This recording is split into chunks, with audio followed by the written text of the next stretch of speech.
Shri Lakshmi Balaji oil mill ప్రాంగణంలో ఉన్న దేవా అగరబత్తి ఫ్యాక్టరీలో ఒక్కసారిగా మంటలు చెలరేగాయి. పరిశ్రమలో అగరబత్తి పూజా ద్రవ్యాలు ఉండడంతో మంటలు వేగంగా వ్యాప్తి చెందాయి. ఇక సమాచారం అందుకున్న అగ్నిమాపక సిబ్బంది వెంటనే సంఘటన స్థలానికి చేరుకుని మంటలను అదుపులోకి తెచ్చేందుకు తీవ్రంగా శ్రమించారు. ఈ ప్రమాదంలో సుమారుగా 15 లక్షల రూపాయల వరకు ఆస్తి నష్టం జరిగి ఉండవచ్చంటూ కూడా ప్రాథమికంగా అంచనా వేస్తూ ఉన్నారు. ప్రమాదానికి గల ఖచ్చితమైన కారణాలు ఇంకా తెలియాల్సి ఉంది. ఇక పోలీసు సిబ్బంది కేసు నమోదు చేసి దర్యాప్తు చేస్తున్నారు.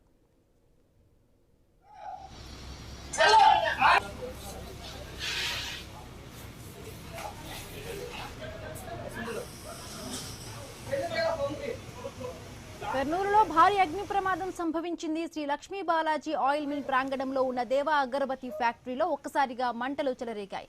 పరిశ్రమలో అగరబత్తి పూజా ద్రవ్యాలు ఉండడంతో మంటలు వేగంగా వ్యాప్తి చెందాయి. సమాచారం అందుకున్న అగ్నిమాపక సిబ్బంది వెంటనే సంఘటనా స్థలానికి చేరుకుని మంటలను అదుపులోకి తెచ్చేందుకు తీవ్రంగా శ్రమించారు. ఈ ప్రమాదంలో సుమారుగా 15 లక్షల రూపాయల వరకు ఆస్తి నష్టం జరిగి ఉండవచ్చంటూ కూడా ప్రాథమికంగా అంచనా వేస్తున్నారు. ప్రమాదానికి గల ఖచ్చితమైన కారణాలు ఇంకా తెలియాల్సి ఉంది. పోలీసు సిబ్బంది కేసు నమోదు చేసి దర్యాప్తు చేస్తున్నారు.